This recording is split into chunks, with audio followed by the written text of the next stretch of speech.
سبيل الدموع سبيل مريح تنهدى.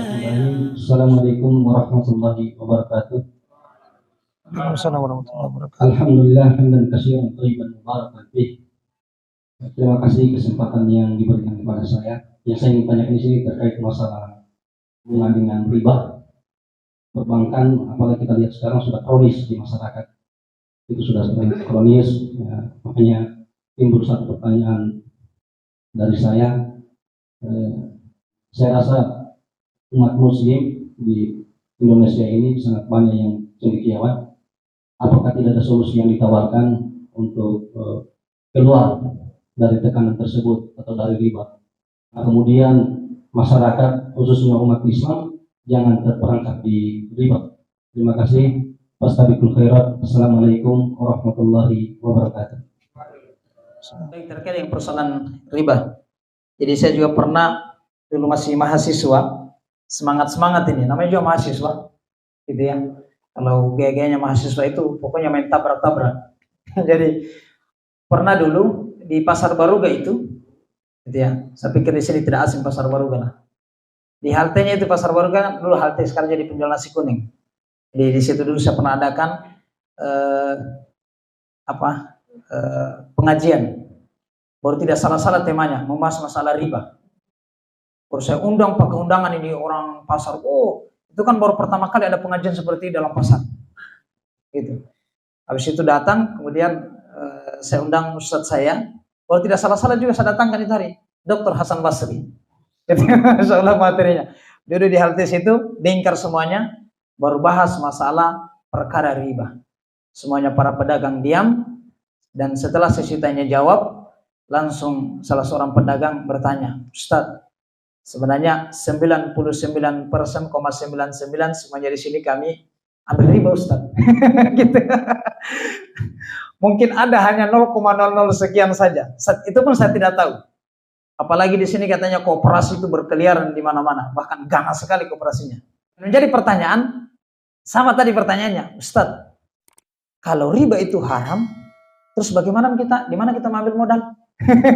Masalahnya sekarang rata-rata kami bangun bisnis kami di sini itu menggunakan bank, Ustadz. Gitu. Menggunakan bank. Sementara kalau tanpa pinjam uang di koperasi, pinjam uang di bank, kami tidak bisa melanjutkan bisnis kami. Gitu. Melanjutkan bisnis kami.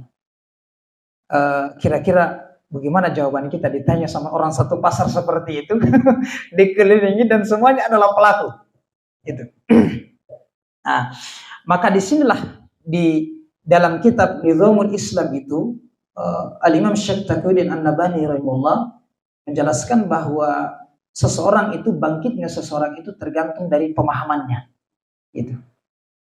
Bangkitnya seseorang itu tergantung dari pemahamannya. Kalau pemahamannya dia itu bangkit, pemahamannya kemudian berkembang, maka akan berkembang juga pemahamannya. Gitu.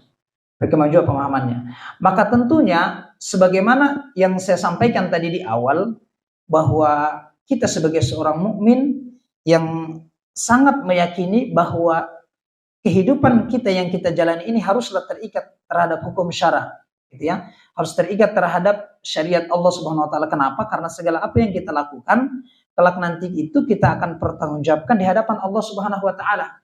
Gitu. Itu tadi yang saya jelaskan di awal, bahwa tipe manusia sejati sebelum dia melakukan segala-galanya, standarnya itu bukan untung rugi, tapi standarnya itu halal haram karena perbuatannya itu dibimbing oleh akal. Gitu. Dia berpikir sejenak, kira-kira kalau saya lakukan ini mendapatkan ridho Allah ataukah tidak? Gitu. Ini sebenarnya mendapatkan dosa ataukah tidak? Nah, kalau dia menggunakan standar itu berarti sudah kebangkitannya itu sudah mulai, taraf berpikirnya sudah mulai meningkat. Tapi kalau berpikirnya itu, wah, masalahnya ini begini. Kalau saya tidak pinjam misalkan uang di bank, saya tidak bisa melanjutkan bisnis saya. Gitu. Saya tidak bisa melanjutkan ini itu. Berarti dalam hal ini itu yang saya sampaikan tadi itu, bahwa standarnya itu dia bukan halal dan haram. Halal dan haram. Itu yang pertama.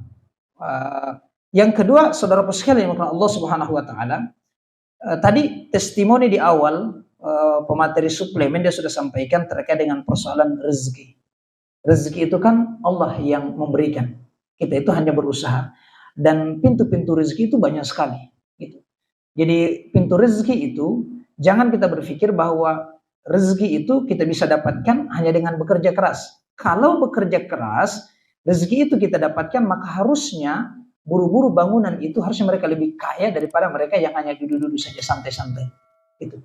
Allah Subhanahu wa taala yang membagi rezeki itu. Yang mesti kita lakukan adalah bagaimana kita berupaya mencarinya, kita mendapatkan ridho Allah agar kemudian rezeki itu menjadi rezeki yang berkah.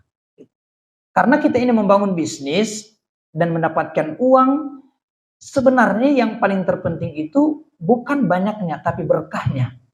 Berkahnya. Makanya doa selamat itu kan kita baca doa habis sholat. Allahumma inna nas'aluka salamatan fid din, wa afiatan fil jasad, wa ziyadatan fil ilmi, wa barokatan fil rizki. Meminta rezeki yang berkah. Itu. Bagaimana meminta rezeki yang berkah tidak dilihat dari banyaknya, tapi bagaimana rezeki yang datang itu dan yang kita usahakan itu mendapatkan ridho Allah Subhanahu wa taala. Gitu. Karena kunci untuk mendapatkan rezeki yang berkah itu dijelaskan dalam hadis qudsi, idza utitu raditu wa idza raditu baraktu. Jika kamu taat kepadaku, kata Allah, maka aku akan ridho, dan ketika aku ridho, aku akan berikan keberkahan. Oh, ternyata bisa kita paham untuk mendapatkan berkah dalam setiap aktivitas bisnis kita dan lain sebagainya, kita harus taat dulu sama Allah. Apa yang Allah perintahkan itu kita kerjakan, dan apa yang Allah haramkan itu kita tinggalkan. Gitu. Tapi ini harus kita tinggalkan pun juga berangkat dari kesadaran kita dan keyakinan kita bahwa oh, kalau saya tinggalkan perkara ini, maka insya Allah Allah yang maha memberi rezeki. Ar-Razzaq, Allah itu punya sifat Ar-Razzaq, maha pemberi rezeki. Dan Al-Ghani, Allah itu maha kaya. Makanya dalam salah satu hadis Rasulullah SAW digambarkan, sekiranya seluruh makhluk itu dari kalangan jin dan manusia, mereka berdiri di satu bukit dan kemudian mereka meminta hajatnya satu persatu kepada Allah, dan Allah tunaikan hajat mereka. Dan sungguh tidak akan ada yang berkurang dari harta Allah, kekuasaan Allah, kecuali seperti sebuah jarum yang dicelupkan di lautan kemudian diangkat, air yang menetes di jarum itu, itulah yang kurang dari kekuasaan dan rezeki yang Allah berikan kepada makhluknya. Gitu. Nah, maka yang ketiga, karena kita ingin memulai bisnis, usaha, kehidupan ini agar semuanya diberkahi oleh Allah Subhanahu wa taala, dan agar tekad kita untuk hijrah itu kuat, keyakinan kita kepada Allah itu luar biasa. Pertama, kita buka dulu bagaimana hadis-hadis yang menyangkut terkait dengan persoalan riba. Gitu. Jadi ibadah itu kalau kita ingin motivasinya kita kuat untuk mengerjakannya, pertama kita tahu dulu fadilah, keutamaannya melakukan amalan ini apa. Gitu. Kalau kita sudah tahu keutamaan mengamalkan amalan ini itu kita sudah tahu, maka inilah yang menjadi pendorong kita untuk terus melaksanakan ibadah tersebut. Sebagai contoh ini, misalkan ketika Rasul kita tahu bahwa oh, keutamaan orang yang sholat sunnah qabliyah subuh 2 rakaat itu lebih baik daripada dunia dan segala isinya. Nah, kita tahu hadis ini, inilah yang memotivasi kita. Gitu. Jadi orang yang paling kaya sebenarnya mereka yang bangun di waktu subuh mengerjakan sholat sunnah 2 rakaat, sudah dijamin yang memiliki dunia dan segala isinya. Gitu. Kala itu manusia yang paling terkaya di Indonesia, apalagi di dunia. Nah, sama juga dengan riba. Riba itu kalau kita ingin supaya tekadnya kita untuk hijrah itu kuat, dan kemudian kita amit-amit betul-betul taubat. Namanya taubat itu kan sifat atau sikap yang sungguh-sungguh bahwa kita tidak akan melakukan lagi perbuatan tersebut. Gitu. Diikuti dengan tekad yang kuat. Maka kita baca bagaimana hadis-hadis terkait dengan persoalan riba dan ayat-ayat yang menyangkut terkait dengan persoalan riba. Gitu. Contohnya salah satu hadis Rasul, ar-riba thalathatun wa sab'una baban aisaruha mithlu an yankiha ar-rajulu ummahu. Riba itu memiliki 73 tingkatan dosa, dan yang paling ringan dari memakan harta riba itu seperti seorang lelaki yang menzinahi ibu kandungnya sendiri. Itu dosa yang paling ringan, nah? Bukan yang paling berat. Dari 73 tingkatan dosa itu, yang paling ringan itu menzinahi ibu kandung sendiri. Gitu. Dan di dalam hadis yang lainnya, 1 dirham riba. Ini 1 dirham. Yang dimakan oleh seorang lelaki dan dia tahu ini adalah harta riba. maka sama halnya dia berzina dengan 36 kali wanita pelacur. Silakan cek hadisnya. Gitu ya. Jadi kalau kita tahu itu ayat-ayatnya menggigil kita. Dan sebenarnya ada lagi dalil yang lebih ganas daripada ini. Gitu ya. Ini saya bukakan surah Al-Baqarah ayat 275 kalau tidak salah. Nah ini, saya bacakan saja terjemahannya ya. Nanti ayatnya kita baca saja. Nah ini, orang-orang yang memakan riba tidak dapat berdiri melainkan seperti berdirinya orang yang kemasukan setan karena gila. Jadi para ulama mereka tafsirkan orang yang memakan harta riba itu mereka tidak bisa berdiri seperti berdirinya orang yang kerasukan gitu. Ini tafsirnya begini, ada dua. Tafsir yang pertama, dalam kehidupan dunia ini orang yang memakan harta riba itu tidak akan pernah tenang. Itu tafsir yang pertama, gitu ya. Tidak akan pernah tenang. Walau alam apakah karena dia memikirkan utang-utangnya, tapi menurut pengalaman saya, bukan pengalaman saya mengutang, orang yang curhat sama saya gitu. Pas utangnya banyak, dia curhat sama saya, Ustaz. Ternyata kalau kita punya utang, apalagi utang yang ada bunganya itu, kita tidak khusyuk beribadah. Apalagi kalau sudah jatuh tempo. Apalagi pas kita sholat, Allahu Akbar. Ternyata pas di samping kita penagihnya. Gitu.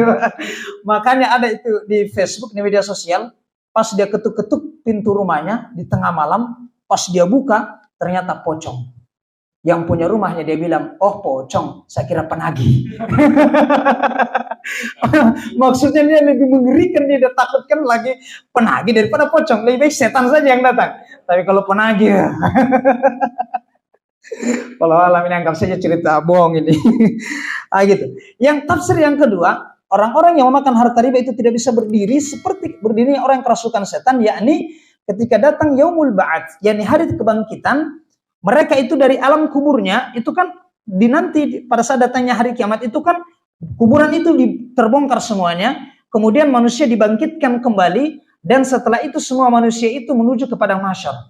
Seperti secara otomatis ada yang mengarahkan mereka. Dan atas satu tipe manusia yang mereka itu tidak bisa berjalan sampai merangkak pun setengah mati. Kenapa? Karena perut mereka sebesar gunung, mereka tidak bisa berjalan. Salah satunya adalah pemakan harta riba. Pemakan harta riba. Makanya Rasul ketika Isra dan Mi'raj itu kan mendapati suatu kaum yang perut mereka besar, gitu ya, penuh ulat-ulat di dalamnya, dan mereka berenang di satu sungai. Dan setiap kali mereka akan lari ke pinggir sungai itu dilempari lagi, gitu ya. Kemudian mereka lari lagi di tengah sungai sampai seterusnya, dan dikatakan mereka itulah pemakan harta riba. Itu baru dibangkitkan. Dan para ulama mereka jelaskan ini baru pemanasan. Iya, itu baru pemanasan. Karena di dalam peristiwa Isra dan Mi'raj itu kan ada sekelompok kaum perut mereka begitu besar sampai mereka tidak bisa lagi dipenuhi ulat-ulat, dan mereka itu diinjak-injak di antara keluarga Firaun. Gitu ya, di antara keluarga Firaun diinjak-injak seperti orang yang tidak punya harga diri sama sekali. Siapa mereka itu? Ya Jibril, mereka itulah pemakan harta riba. Itu baru pemanasan kata para ulama. Belum siksaannya di akhirat, di neraka belum. Itu baru di dalam kubur. Gitu, baru di dalam kubur, baru pemanasan. Nah, dilanjutkan ya. Orang yang memakan riba tidak dapat berdiri melainkan seperti berdirinya orang yang kemasukan setan karena gila. Yang demikian itu karena mereka berkata bahwa jual beli sama dengan riba. Padahal Allah telah menghalalkan jual beli dan mengharamkan riba. Barang siapa mendapati peringatan dari Tuhannya, lalu dia berhenti, maka apa yang telah diperolehnya dahulu menjadi miliknya dan urusannya terserah kepada Allah. Maksudnya, orang ketika disampaikan kepadanya seputar ayat-ayat riba, gitu ya, kemudian dia paham bahwa riba ini adalah haram, salah satunya seperti meminjam modal di bank, gitu ya. Kemudian ada bunga dan sebagainya, dan itu adalah transaksi ribawi, dan dia sadar, gitu ya, dan kemudian dia beristighfar dan dia berupaya sekuat tenaga bagaimana caranya supaya dia tidak mengutang lagi, mengulangi perbuatannya, dan bila perlu dia berupaya untuk melunasi semua utang-utang ribanya itu, gitu ya. Dan kalau ini yang lebih mengerikan lagi, kalau dia sudah tahu itu riba, wa man ada faulaika ashabun nar hum fiha khalidun, dia sudah tahu itu riba, dan karena desakan nafsunya, dia tetap masih mengambil riba. Karena dia berpikir bahwa tidak ada rezeki lain yang akan membuka pintu rezeki dan usahanya kecuali dengan mengutang di bank. Maka Allah jelaskan di dalam ayat berikutnya, masih ayat yang sama, barang siapa mendapati peringatan dari Tuhannya lalu dia berhenti, maka apa yang diperolehnya dahulu menjadi miliknya dan urusannya terserah kepada Allah. Barang siapa yang mengulangi, maka mereka itu penghuni neraka, mereka kekal di dalamnya. Jadi Allah di sini coba buka Quran surah Al-Baqarah ayat 275 itu menggunakan kalimat hum fiha khalidun. Gitu ya. Hum fiha khalidun itu kan kalimat khalidun itu kekal dia. Gitu, kekal. Para ulama mereka jelaskan sebenarnya makna kekal di situ tidak kekal selama-lamanya, tapi tinggal di dalam neraka lama. Gitu. Lama sekali. Iya, lama sekali. Saya ingin berikan ilustrasi. Orang yang berzina, itu ya, satu kali melakukan zina, itu kan ribuan tahun dia di dalam neraka. Satu kali melakukan zina. Gitu ya, ribuan tahun. Nah, bagaimana orang yang memakan harta riba hanya 1 dirham? 1 dirham itu sama dengan 70.000 rupiah. Dikonvensi diganti ke rupiah lah. Kalau satu kali orang itu melakukan zina, dia dimasukkan ke dalam neraka itu ribuan tahun lamanya. Orang yang memakan harta riba 1 dirham sama dengan 36 kali wanita pelacur, maka dikali 36 kali ribuan tahun itu. Maka di situ lamanya dia tinggal. Gitu. Makanya Allah menggunakan kalimat hum fiha khalidun. Dia kekal selama-lamanya.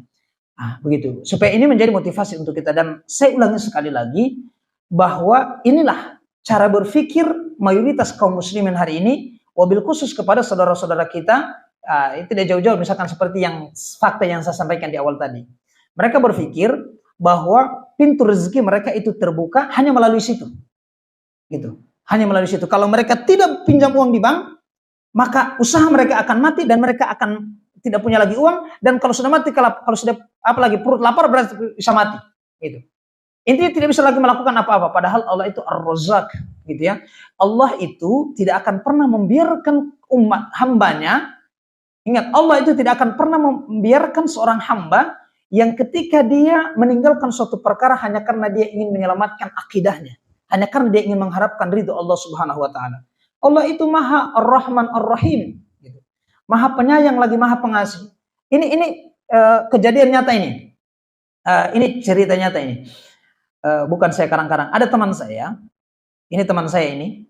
Dia itu mantan pimpinan cabang salah satu bank konvensional di Kendari. Tidak main-main. Dia dari Bogor, gitu ya. Diutus ke perusahaannya itu salah satu bank konvensional untuk jadi pimpinan cabang di sini. Gitu, pimpinan cabang di sini. Dan Masya Allah setelah dia ngumpul-ngumpul seperti ini, dia tahu bahwa pekerjaannya itu ternyata tempatnya di situ adalah riba. Apa yang terjadi? Dia keluar dari pekerjaannya itu. Langsung keluar. Itu terheran-heran itu teman-temannya. Bagaimana tidak? Ada temannya ini yang mati-matian untuk cari kedudukan itu, malah dia keluar. Apa kalau bahasa perusahaannya itu kalau keluar dari perusahaan? Resign. Gitu. Resign dia. Dan ketika dia resign, ada 70 juta pesangonnya. Dia tidak ambil. Gitu. Tidak ambil. Dan apa yang terjadi saudaraku sekalian?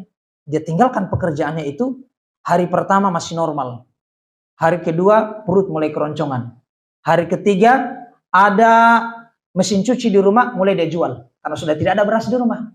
Gitu ya. Tidak ada beras di rumah. 1 minggu berikutnya punya HP karena sudah tidak punya beras, jual juga itu HP. Coba bayangkan. Orang yang pertama ini hidup sekali enak. Pokoknya kenapa yang jual pimpinan cabang gitu ya, difasilitasi semuanya, mobil, rumah, apalagi semuanya lah. Taunya hanya kerja saja. Gitu. Tiba-tiba dia hijrah seperti itu. Dan ingat, namanya hijrah itu sekali lagi memang adalah perkara yang sangat berat, membutuhkan tekad yang sangat kuat sekali. Gitu.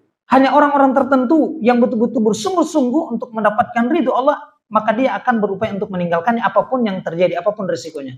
Tapi tahukah kita bahwa orang-orang yang berhijrah semata-mata hanya untuk menyelamatkan agamanya, untuk mengharapkan ridho Allah, pasti Allah akan menolongnya. Gitu. Maka mulailah dia membuka bisnis pelan-pelan, dia buka laundry. Setelah itu kemudian ada teman yang kebetulan dia pengurus. Dulu di Unhalu itu ada namanya markasnya mahasiswa itu, maka dia dipercayakan untuk mengelola laundrynya. Gitu. Itu ceritanya dia di warung makan, lagi makan, tidak tahu apa yang dia makan itu hari, dia cerita. Mungkin konro. Gitu ya. Dia lagi makan, pas muncul ini teman dosen. Dia cerita ini walhasil Masya Allah. Setelah itu kemudian dia mulai bangun bisnis laundrynya dari satu mesin cuci meningkat, dan Masya Allah ternyata pendapatannya itu melampaui dari gajinya waktu dia dari pimpinan cabang di salah satu bank konvensional. Ini kenyataan ini. Jadi waktu dia pergi di pasar, dia tunjukkan, Ustaz, itu dulu yang pernah utang sama saya. Sana dia tandai semuanya. Masya Allah, itu berat itu. Untuk hijrah itu memang betul-betul butuhkan keyakinan dan tekad yang sangat kuat sekali. Sebagaimana para sahabat itu mereka hijrah dari Makkah ke Madinah. Itu. Kalau bukan orang yang kuat ini, gampang saya mainkan. Abdurrahman bin Auf misalkan. Itu kan punya aset di Makkah itu sekitar triliunan dia. Asetnya.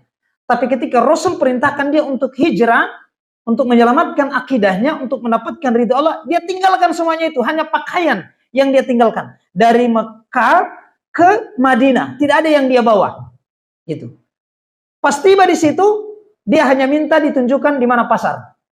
Masya Allah, 7 tahun berikutnya ketika dia bangun usahanya di Madinah, 1/2 dari penduduk Madinah itu, ngutangnya itu sama Abdurrahman bin Auf. Dan 1/3 yang ngutang sama dia, dia putihkan. Makanya kalau ada teman yang seperti itu ya, kasih tahu saya. Sama tahu bisa dia putihkan, Masya Allah. Itu keyakinan yang luar biasa. Itu. Jadi butuh tekad yang kuat, saudara-saudara sekalian, Allah SWT. Karena Masya Allah, di awal tadi saya sampaikan bahwa mari kita berpikir sejenak, untuk apa kita hidup di dunia ini, dan setelah kita hidup ini berakhir kehidupan kita mau kemana. Gitu. Dan seluruh aktivitas yang kita kerjakan tiada lain untuk mencari keridhaan Allah Subhanahu wa Ta'ala.